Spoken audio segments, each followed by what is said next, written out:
Hello, everyone. Welcome to English Through Books. It is great to be here. And welcome to the Deep Dive. We are doing something a little different today. Usually we're, tearing apart a piece of fiction or maybe a historical event. But today we are looking at something that sits right at the intersection of, psychology, history, and the thing that keeps most of us awake at night, money. It's a massive topic, and frankly, it's one of the few subjects where you can be technically right about everything. You can do all the math correctly and still end up completely broke. That is the part that always gets me. You look at fields like engineering or medicine. If a bridge collapses, it's physics. If a surgery fails, that's biology. But finance is this weird beast where you have brilliant people, I'm talking doctors, engineers, literal geniuses, who can just destroy their entire lives with one bad decision. Right. And then you have the story of, the janitor who dies with $8 million in the bank. The janitor versus the genius. It's the classic paradox of personal finance. Exactly. And in no other field does the janitor outperform the genius. You don't see some untrained guy performing better heart surgery than a Harvard grad. So what makes money different? That is the central question we are exploring today. We're diving into The Psychology of Money by Morgan Housel, and we're basing this conversation on the insights from the Bookie Breakdown, which really isolates Housel's main argument. Which is? That doing well with money has very little to do with how smart you are, and a whole lot to do with how you behave. So it's not a hard science. It's a soft skill. Completely. Housel argues that finance is actually taught incorrectly. We treat it like physics, with laws, rules, data, but it's not. It's actually psychology. It's about our emotions, nuance, and just the weird wiring of the human brain. Which is good news for me, because my calculus is pretty rusty, but I like to think I understand people. So let's get into the first big concept, which I think sets the stage for everything else. The idea that no one is crazy. No one is crazy. It's a bold statement because, let's be honest, when we look at how other people spend their money, they often look absolutely insane. Oh, 100%. I see people buying lottery tickets when they can barely pay rent, or I see people who are wildly wealthy stuffing cash into a mattress earning zero interest. My immediate reaction is, you are being irrational. You are doing it wrong. That is the natural reaction. But Housel flips it. He says people aren't crazy. They're just products of their own specific history. He throws out this staggering statistic.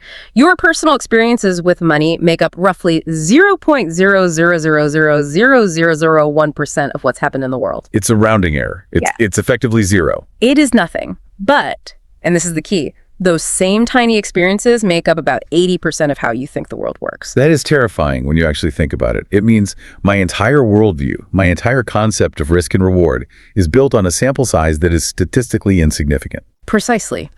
We are all walking around with a model of the economy that is heavily biased by when and where we grew up.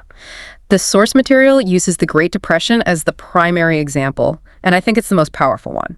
Let's dig into that, because for our generation, the Depression is just, black and white photos in a history book. We know it was bad, but we don't feel it. We don't feel the scar. But imagine you were born in, say, 1920. By the time you were a teenager, you watched the stock market lose nearly 90% of its value. You watch your neighbors lose their farms. You watch meaningful wealth just evaporate into thin air. You learn that money is fragile, that it can disappear in an instant. You learn that risk is a life or death situation. Now, fast forward. Imagine someone born in 1970. By the time they are a teenager, it's the 1980s and 90s. The S&P 500 increased almost tenfold during their key formative years. Right. So to that person, the stock market isn't a black hole. It's a magic money machine. You put $1 in, you get $10 out. Exactly. So when the person from the Depression keeps their money in cash under the mattress, the person from the 90s thinks they are crazy.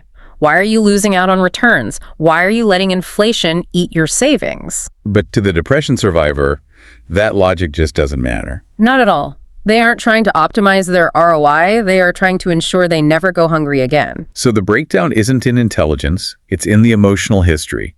It's like we're all playing the same board game, but we are reading completely different rule books based on the decade we were born. That is a great way to put it.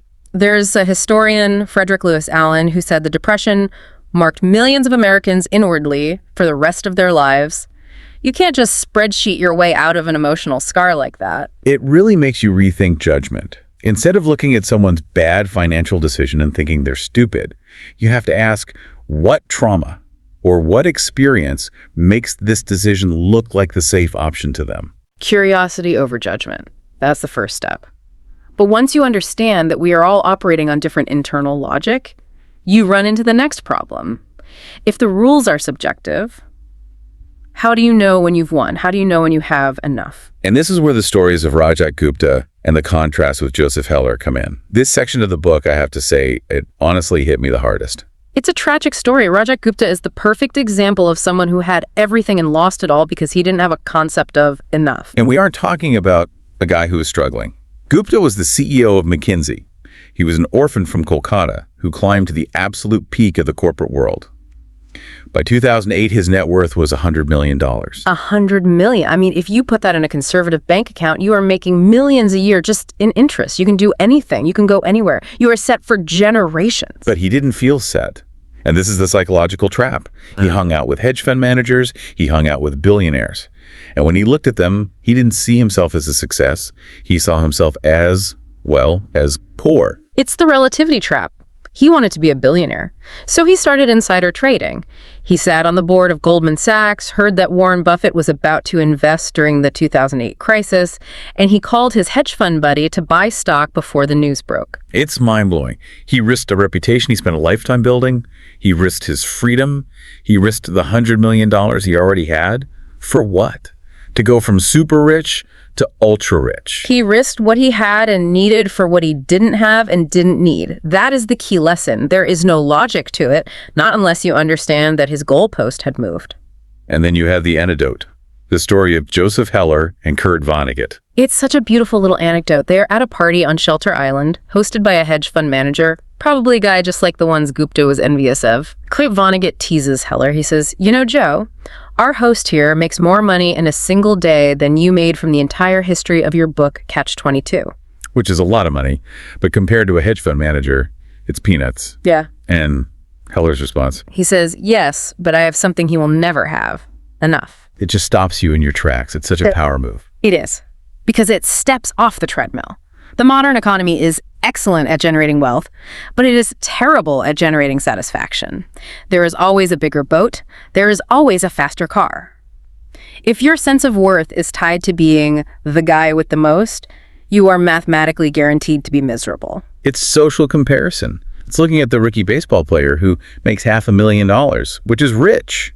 But he feels broke because he plays next to Mike Trout, who makes, what, $35 million? Exactly. The only way to win that game is to not play, to define enough for yourself before you start, so the goalpost doesn't keep running away from you. But let's play devil's advocate for a second, because enough sounds great, but we still want to grow our wealth.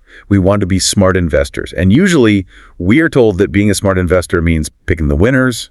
You have to be right. That is the intuition. If you want to get rich, you need to pick the next Amazon. You need to pick the next Tesla. And if you pick a loser, you failed. But Housel says the math doesn't actually work like that. This is the tails you win concept. This is critical. In finance and in a lot of things in life, there is a long tail distribution. That means a very, very small number of events account for the majority of the outcomes. The source used the art dealer, Heinz Berggruen, as the case study here. And I think a lot of people misunderstand his success. They do. Berggruen was one of the most successful art dealers of the 20th century. He sold a collection to the German government for over 100 million euros. People look at that and think, he was a genius at spotting value. He knew every painting he bought was a winner. But the reality was much messier. So much messier. He bought everything. He bought thousands of paintings. And here's the kicker. Most of them didn't go up in value. A lot of them were duds. So he was wrong a lot of the time. He was wrong probably more often than he was right. But he held a few Picassos, a few Baraks, a few Klees, and those few massive winners, the tails, went up in value so much that they paid for all the duds, paid for his living expenses, and still left him with a fortune. It's the venture capital model, essentially. It is. Look at a VC fund. They might invest in 50 companies. 30 of them will go to zero, bankrupt. 15 might break even or make a little money. But one or two will be Uber or Airbnb. And those two pay for the other 48 failures. The problem is, as an individual investor, that is psychologically incredibly hard to do. To sit there and watch half your portfolio tank, trusting that the other half will make up for it. It feels like you're losing. That is why it's so hard. If you look at the stock market as a whole, it's the same thing. Most public companies are terrible investments. They lose value over time. The entire return of the stock market comes from a tiny percentage of companies, the Apples, the Amazons, the Microsofts, that drive the index up. So if you are trying to pick stocks yourself, your odds of finding that needle in the haystack are low. But if you just buy the whole haystack, if you buy the index, you guarantee that you catch the tails. That is the argument for index investing. You accept that you will own a lot of garbage, but you guarantee that you own the winners. You let the tails work for you. You can be wrong 50% of the time, or even more, and still end up wealthy. Okay, so let's assume we've mastered this. We didn't act crazy, we defined enough, and we let the tails compound our money. Now we are wealthy. We buy the nice car, we pull up in the Ferrari. And we drive right into the man in the car paradox. This is one of those observations that is so obvious once you hear it, but you never really articulate it yourself. It goes like this.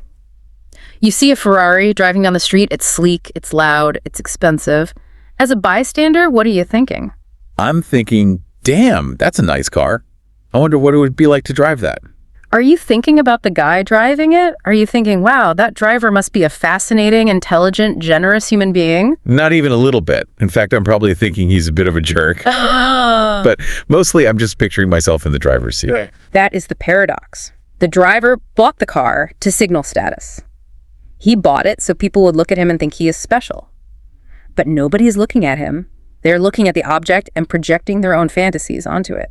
So the message he is trying to send, I am successful, is getting completely lost in translation. It's a tragedy of ego. We spend money to gain respect and admiration from others, but wealth, specifically visible wealth, like cars and jewelry, doesn't buy respect, it just buys attention for the object. This distinction between wealth and rich is really important in the book.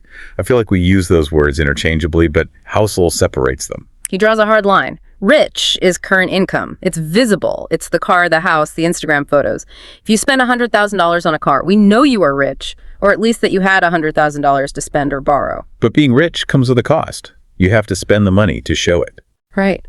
Wealth, on the other hand, is hidden. Wealth is the money you didn't spend. It's the $100,000 that start in the bank and compounded. It's the option to buy the car, but choosing not to. That is a much harder thing to aspire to, because nobody applauds you for the car you didn't buy. It's invisible. It is. You can't show off your brokerage account statement at a dinner party. Well, you can, but you won't get invited back. Right. So wealth requires a suppression of ego. It requires you to be okay with people not knowing how successful you are. Housel has this great line, spending money to show people how much money you have is the fastest way to have less money. It's painfully logical. But if we aren't spending it on Ferraris to get respect, what is the point? What is the utility of wealth if it's just a number on a screen? That leads to the single most important dividend money pays. It's not cars, it's not houses, it's control. Control over your time. Yes. The ability to wake up in the morning and say, I can do whatever I want today. It sounds simple, but that is actually a rare luxury. It's the ultimate luxury, and there is deep psychology behind why this matters. It's a concept called reactance. Reactance, break that down. Basically, humans hate being told what to do. It's wired into us. If I tell you to do something, even if it's something you usually enjoy, like cooking or writing code, the minute I force you to do it on my schedule, you start to resent it. The joy gets sucked out of it because the autonomy is gone. Exactly. When you live paycheck to paycheck, you have zero autonomy. You have to be at work at 9 a.m. You have to take the abuse from the boss. You have no buffer. So wealth isn't about buying better stuff. It's about buying your way out of that obligation. It's about options. If you have 6 months of expenses saved, you don't have to be terrified of your boss. You can speak up. If you have 5 years saved, you can take a job that pays less but makes you happier. If you have 20 years saved, you can retire. You are buying your life back $1 at a time. That is the highest dividend. And this connects to how we make decisions about saving. Housel talks about being reasonable versus being rational. I love this distinction because I think finance people get obsessed with being rational. They want to be Spock. They want the spreadsheet answer. Let's take paying off a mortgage. A rational spreadsheet says, if your mortgage interest rate is 3% and the stock market returns 8% on average, you should never pay off the mortgage early. You should invest every spare dime. Mathematically, that is correct. You end up with more money. But we aren't spreadsheets. We are emotional creatures. If having that debt hanging over your head makes you anxious, if it keeps you up at night, if it makes you feel insecure during a recession, Then paying it off is the right move. it is the reasonable move, because if you sleep better, you are less likely to panic and sell all your stocks when the market crashes. Peace of mind has a financial value that the spreadsheet can't calculate.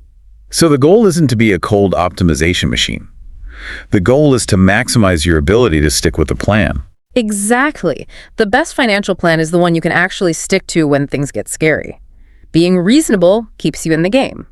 Being hyper-rational might cause you to blow up because you didn't account for your own emotions. This idea of not knowing our own future emotions brings us to the final hurdle, the end of history illusion.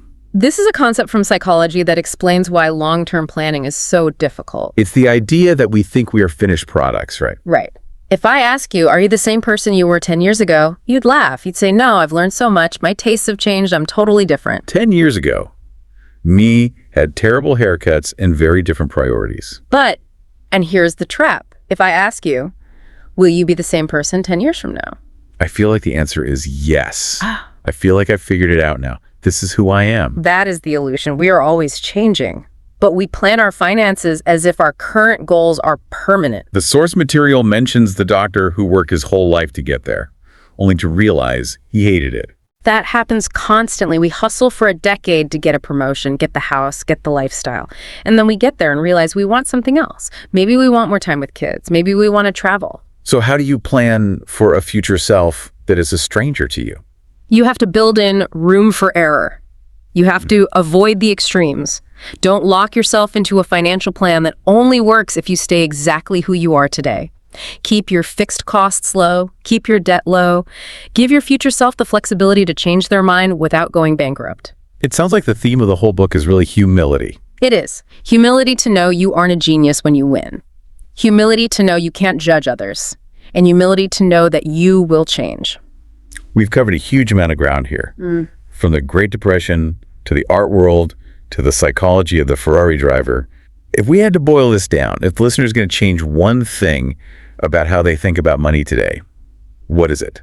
I think it comes back to that quote from the outro about Sandy Gottsman. The billionaire investor? Yes. He interviews people for his investment firm, and he doesn't ask them for stock tips. He asks, what do you own and why? It's such a piercing question.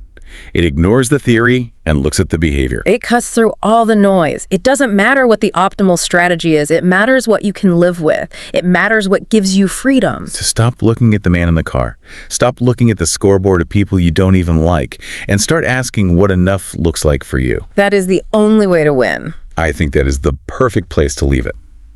Thank you for walking us through this. It's given me a lot to think about regarding my own hidden wealth. Always a pleasure. And thank you to everyone listening. We will see you on the next deep dive.